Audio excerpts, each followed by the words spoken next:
Indonesia tahun dari sabab sampai Maroke dari sampai Pulau Rote, mantala iman kita, mantala kita, mantala pengharapan kita, tentunya dalam diskusi menjadi Tuhan dan Juru Selamat kita dan Juru Selamat ini. Dan katakan bahwa Tuhan dan katakan pula bahwa Yesus Juru Selamat dia adalah Tuhan, dia adalah Juru Selamat. Kalau engkau percaya, engkau akan diselamatkan. Kalau tidak percaya, engkau akan dihukum.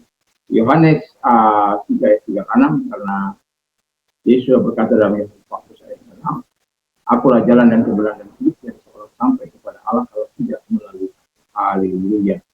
Dan juga Petrus mengatakan dalam 4 ayat 12, dan keselamatan tidak ada dalam siapapun juga selain Dia Yesus Kristus, karena di bawah kolong lain tidak ada nama lain yang diberikan kepada manusia yang olehnya kita diselamatkan. Dan Yohanes 3 ayat 16, karena begitu besar kasih Allah akan dunia ini sehingga Ia mengaruniakan anaknya kita, supaya setiap orang yang percaya kepadanya tidak binasa. Saya, saudara, kita semua yang percaya kepada Dia dan dengan hati percaya yang kau dibenarkan, dengan mulut mengaku kau diselamatkan, dan orang yang percaya tidak akan diselamatkan dalam Roma 10. Selamat sore bagi kita semuanya, kiranya kekuatan Tuhan, kekuatan firman, kekuatan Roh Kudus, kekuatan doa akan menyertai setiap kita. Puji nama Tuhan, kiranya damai dari Tuhan kita, walaupun kita tidak sahaya. Tuhan memberkati. Mari kita berdoa.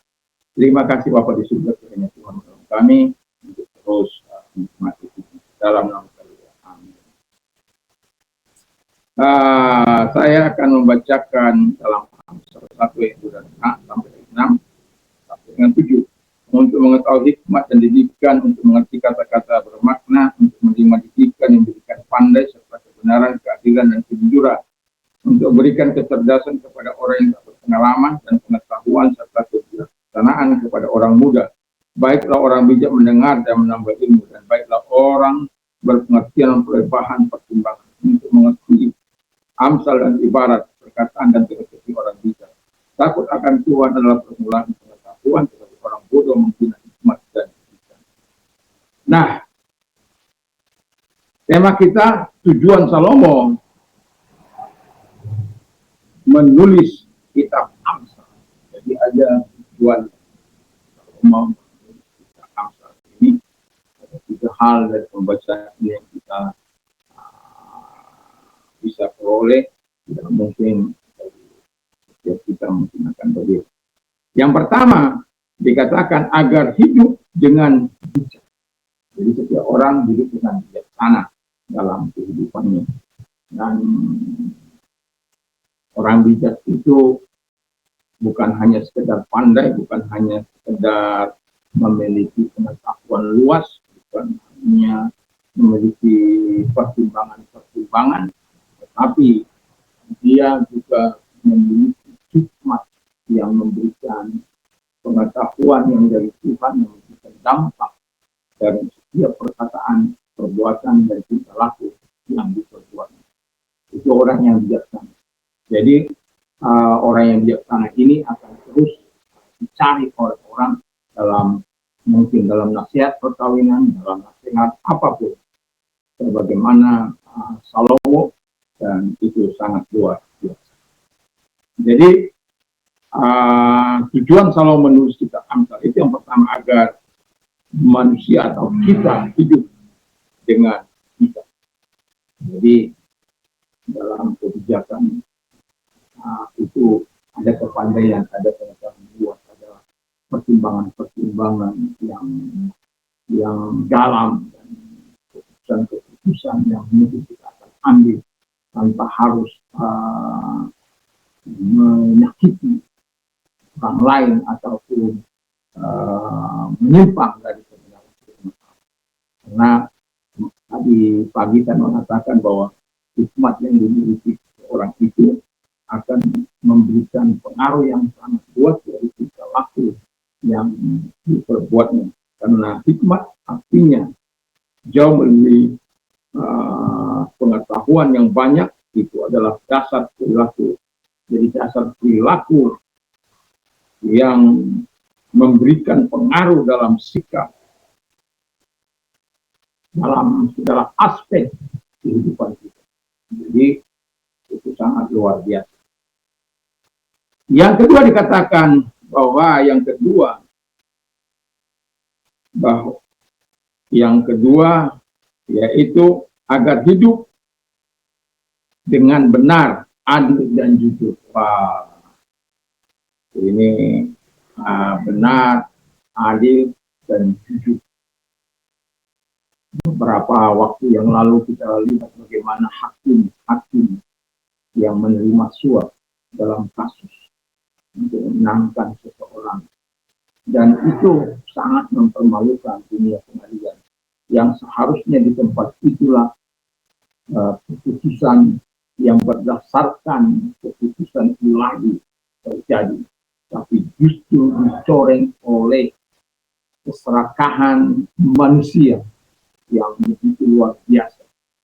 Kita lihat bagaimana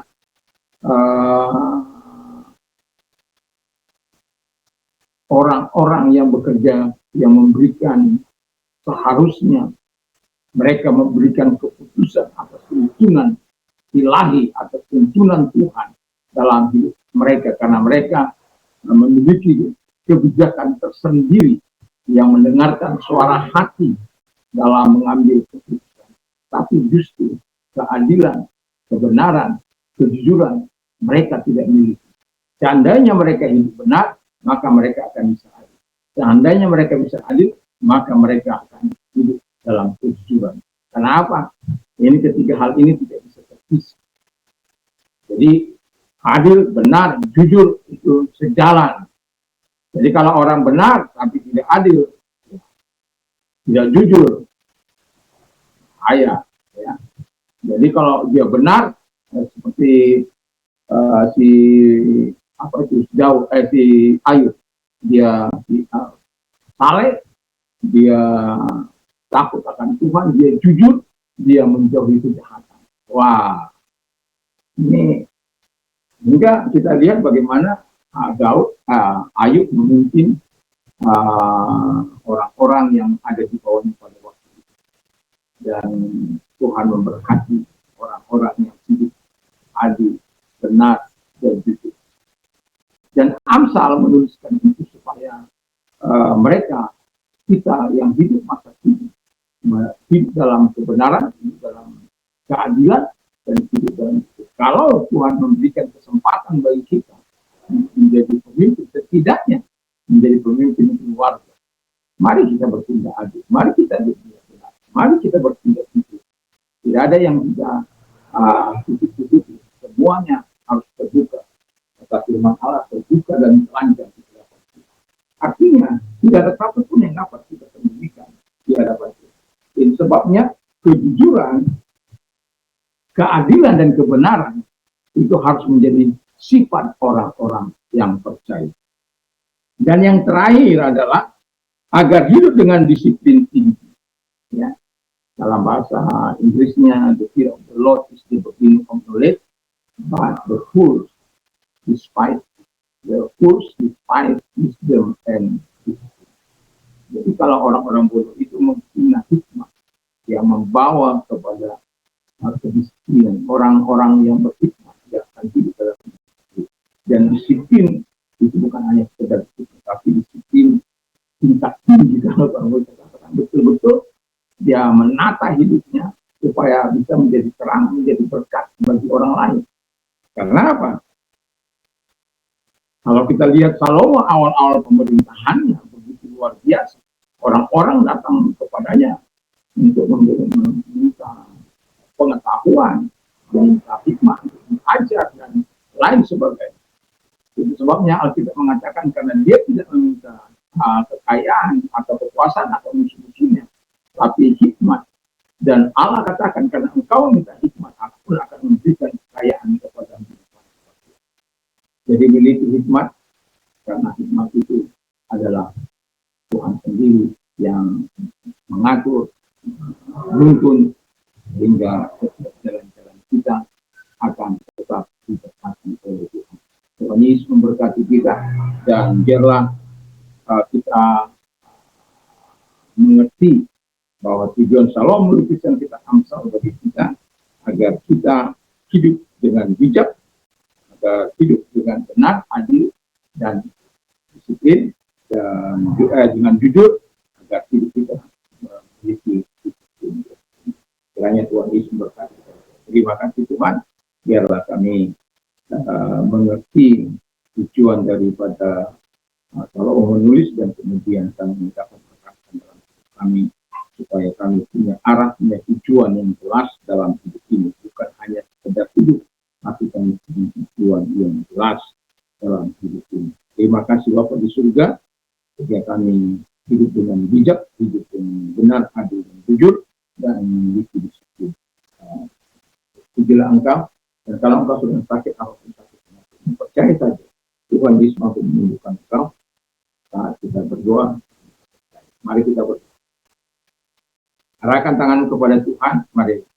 Dalam nama Tuhan Yesus Kristus, segala sakit penyakit yang mereka memiliki, dalam nama Yesus saat ini kami perintahkan segala sakit penyakit itu keluar, dan jadilah Engkau sembuh oleh kuasa firman Allah, oleh biru daripada Tuhan Yesus, oleh kuasa firman. Terima kasih buat lawatan kepada mereka karena Engkau mampu hadir mengangkat tangan mereka secara langsung untuk menunjukkan Engkaulah pembantu yang. Terima kasih Bapak sudah dalam nama Yesus. Dan kalau Engkau sudah mengalami penderitaan, kesusahan, arahkan tangan kepada Tuhan.